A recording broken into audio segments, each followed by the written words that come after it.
to the Tuesday edition of 6 Hours at 6, and I'm Rakhtamasha with you. The top story on this edition is the nexus of evil on the east, viewers. This is Pakistan, Bangladesh joining hands, and how the activities near the India-Bangladesh border and how they're eyeing the Siliguri corridor. We'll tell you all about that.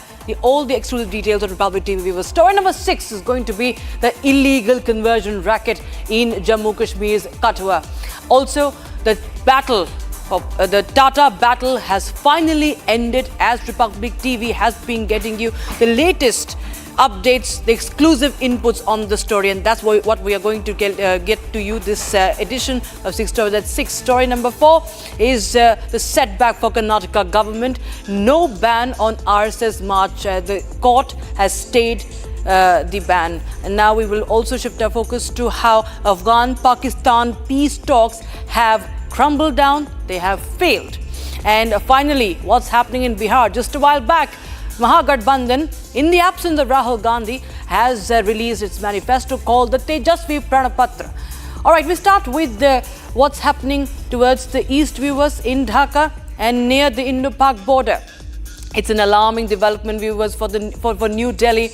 The controversial preacher Zakir Naik, who's wanted by NIA and the ED for money laundering, hate speech and terror-linked activities, he's getting a red carpet welcome in Bangladesh. For a month, he'll be staying there. Hafiz Saeed's close aide, Ibtisham Ilahi Zahir, he has been spotted there close to the Indian border last night. And this comes just after Pakistan Joint Chief of Army Staff Shamshad Mirza met Muhammad Yunus. Yunus gifted him that controversial Greater Bangladesh map. These back-to-back events pointing to how the Pak-Bangladesh conspiracy and their nexus is only brewing against India. This, ladies and gentlemen, is the new axis of evil on the east. Here's a report. A fresh controversy is brewing in Bangladesh. 9 years after the 2016 Dhaka terror attack, the Yunus interim government has approved a month-long visit for controversial hate preacher Zakir Naik. He will be in Bangladesh from November 28th to December 20th, 2025, overturning the ban imposed by the Sheikh Hasina government. The approval comes just months after Pakistan gave Naik a similar red carpet welcome, and days after Pakistan's Joint Chief of Staff's Committee Chairman General Shamshad Mirza was handed a controversial Greater Bangladesh map by Yunus. The Greater Bangladesh map depicted parts of West Bengal, Assam, Tripura and Myanmar as part of Bangladesh. Adding to the security alarm, Hafiz Saeed's close aide Ibtisam Ilahi Zahir was also spotted close to the Indian border last night. Zahir's itinerary coincides with the visit of both Zakir Naik and Pakistan's Joint Chief of Staff Committee Chairman General Shamshad Mirza. These visits highlight a much larger geopolitical narrative and a security alarm for India. In a first of its incident, viewers, in Jammu and Kashmir, the quiet village of Jakol in Kathua has become the epicenter of a forced conversion scandal. Now, what started as a promise of food or money, miracles, quickly turned into coercion, with locals alleging missionaries pressurizing them to abandon Hindu deities. Now, a case has been registered, and this is the valley's first FIR under the religious conversion charges. Hindu groups are demanding strict action in this matter. Here's more. Faith under attack in Kathua. Kindness turns into coercion and deceit. Miracles promised, faith tested, gods abandoned.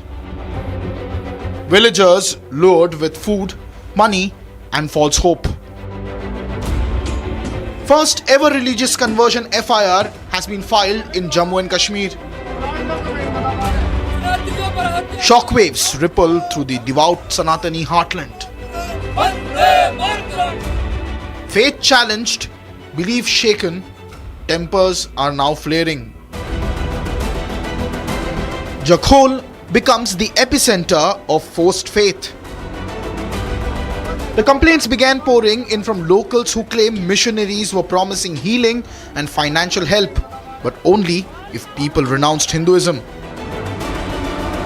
See, right now we are in the Jakol village, from where the villagers have written to the Jammu and Kashmir police with regards to the religious conversion that is taking place and the attempts being made by the Christian missionaries. These are the words that are part of the complaint, and that's why we are telling you that it has been mentioned. FIR has been registered in the Rajbagh police station, and right now we are at that very village only. See, the villagers have gathered here. These are the same villagers who have given their complaint to the police, based on which the FIR has been registered.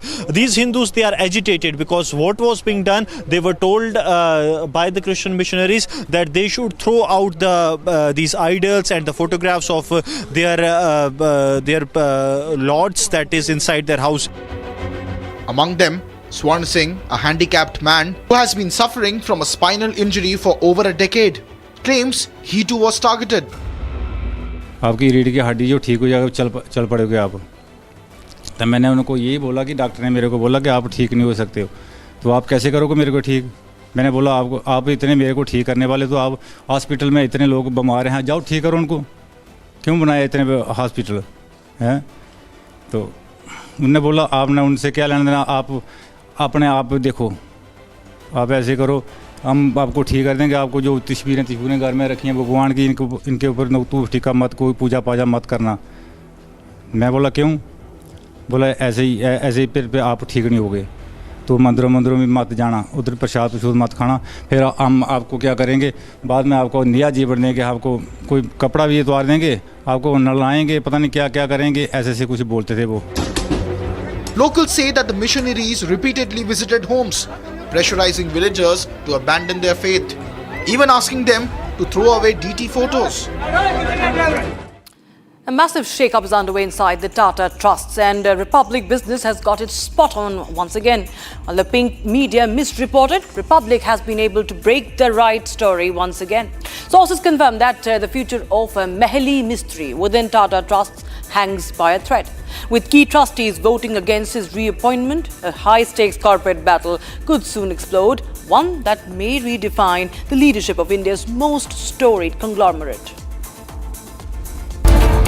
Corporate storm brews inside Bombay House. Trust divided, leadership on the edge. Boardroom power play shakes the Tata empire. As the pink media misreported on the Tata battle yet again, it was Republic that set the record straight. There was a report, I'm not sure which agency it was, whether it was PTI or any other agency, which put out the report that Mehli Mistry is likely on the verge of being a trustee for life for the Tata Trust. But I have information that that is not the case. In fact, my information is to the contrary.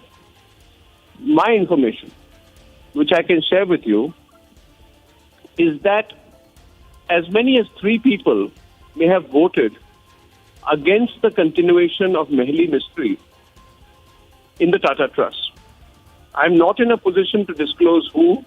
I'm also aware that some people may have voted for. But for the record, if 3 people vote against the continuation of one person, whether that be Mehli Mistry or anyone else as member of the Tata Trust, that makes the person's position unviable. And therefore, we are looking at a situation where there could be a dramatic development in this Tata Trust issue, Tata company issue, where Mehli Mistry, who was seen to be leading a revolt against Noel Tata, might himself be in a position where he could be ousted from the Tata Trust itself. Now, this is a very significant development. I do not know what the other business channels are reporting. I think they've got it completely wrong as usual. Top sources confirm a split within Tata Trusts, with 3 trustees opposing Mehli Mistry's reappointment. The decision, expected to be finalized today, could mark the end of Mistry's influence and trigger a fresh round of legal crossfire within India's largest business family. But my information is that Mehli Mistry, we had the news that corporate legend and others, several others have been continuing. So 4 days back, there was news that Venu Srinivasan would continue as a life member of the Tata Trust. But on Mehli Mistry's position, I am of the view that if 3 people have voted against him continuing, then Mehli Mistry will find it very difficult to continue on the Tata Trust. This would create a situation which would give Noel Tata complete control of Tata Trust and complete and unambiguous control over this the whole Tata empire. Now, if that were to be the case, if this is the case, then this is probably the final chapter in the ongoing Tata Trust, Tata Sons issue. And this whole power struggle which was attempted, people called it a coup, would have come to an end. I'm sure the business chamber channels will scramble to get the right information later in the day, but I'm fairly confident right now that the way things are looking, that Mehli Mistry may not be in the Tata Trust anymore. Of course, there is no official press release on this, I would like to clarify. But there has been no denial either. If there is a denial from Mehli Mistry or anyone close to him, we would be happy to carry it. But as of now, there is nothing to deny it. So the headline would be that, Noel Tata would get complete charge of the Tata empire, that Mehli Mistry, who had led a revolt against him, would be out. The majority of trustees have voted for Noel Tata's side and against Mehli Mistry's continuing. And I think that having been said, the matter is resolved once and for all. The internal deliberations come at a time when Tata Group's leadership structure stands at a crucial juncture, with Noel Tata emerging as his natural successor to head the trusts. If confirmed, it would mean a complete consolidation of control under Noel Tata, a move seen as a defining end to the long-running takeover battle. While speculation and half-truths swirled across business dailies, Republic Business stood by verified information. The pink media misreported key details, but Republic Business forced a correction, ensuring viewers get the story straight from the source. See, all of this is happening before the talk about this IPO. Now, as far as who else there will be, naturally, Pranav, if Mehli Mistry were to move out, let's make one point clear. As far as the rules are concerned, you probably know better. But my information is even if one member votes against a Mehli Mistry, he cannot continue. I think there is a need for near unanimity on this issue. So that settles the Mehli Mistry issue. This agency copies that have been doing the rounds, I don't know who's been quoted. It's all been fairly speculative. People can say that what we are putting out is speculative as well, but I can assure you it's not, because we have the highest of sources. So my view is that if 3 people are voting against Mehli Mistry, that's a number of people would be 3. And then you would have to obviously estimate how many people would be on the other side. If there is a 3-3 situation, then I think the present situation will allow the Noel Tata Group to bring in one more person. Whether they choose to do this now or later, one can only sort of guess. I don't want to second guess that. But you know, Pranav, that the whole story has been about Mehli Mistry. There was this wrong view given he was representing the Shapurji Palonji Group, which he was not. The Shapurji Palonji Group has excellent relations with Noel Tata, so that was also misreporting. In fact, this whole Tata Sons reporting has been an absolute and acute embarrassment for the so-called pink media, which has been reporting everything wrong. But I think we would like to know, I think the onus is now on Mehli Mistry to break the news about whether he stays or goes. But I think this whole story doing the rounds that there's a minority supporting Noel Tata is wrong. That's not the case anymore. Absolutely safe to estimate that the Tatas represented by Noel Tata are comfortably and totally back, and they've always been in the saddle. But with Mehli Mistry, if he were to go, if he were to leave, then complete and unambiguous control.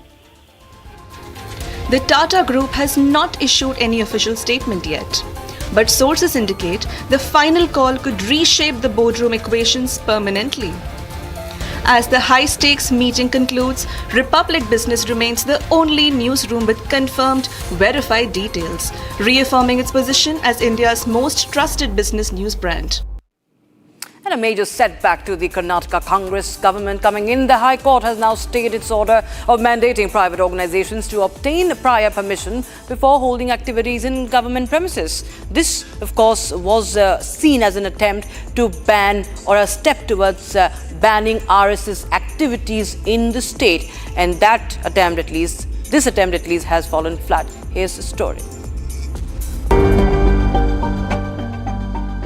In a major setback to the Karnataka Congress government, the High Court has stayed its order mandating private organizations to obtain prior permission before holding activity in government premises. The Karnataka High Court put an interim stay on state government's order that required any private organization to get written permission before holding any event or rally on government property. Actually, it's a big setback for Siddaramaiah government. Priyanka Kharge, from last couple of weeks, was discussing on banning RSS and all these issues. Probably with this High Court judgment, the state government has to shut its mouth. Because of today's judgment, justice has prevailed. The stay came after Punas Chaitanya Seva Samsthe filed a petition, arguing the order infringes on private organizations' rights. The court issued notices to the State, Home Department and Hubli Police Commissioner and adjourned the hearing to next month. BJP leaders are calling it a victory for democracy, while Congress is saying it will present its case at the next hearing.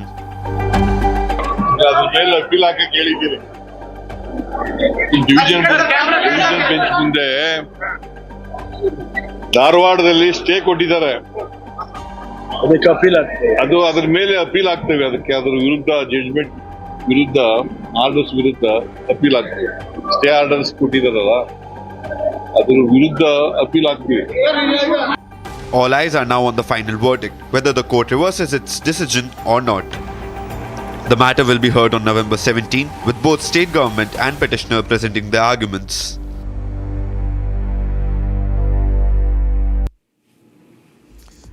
Now, the Istanbul peace talks between Pakistan and Afghanistan have collapsed, leaving the fragile ceasefire in jeopardy. Both delegations of Pakistan and Afghanistan walked away without a deal, and sources say that the Pakistani team's conduct and the deep disagreements over cross-border terrorism and TTP guarantees were the breaking points. In fact, even the Qatari mediators and the Turkish mediators were appalled by the behavior of Pakistani representatives. Here's more. Despite two back-to-back peace talks in less than a month between Afghanistan and Pakistan, no resolution is in sight.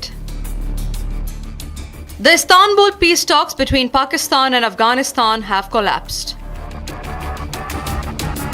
Both sides have walked away without any deal. Sources have confirmed that Pakistani delegation pulled out of the negotiating table after 3 days of discussion. Unresolved differences over cross-border terrorism and refugee guarantees are being cited for the unsuccessful talks.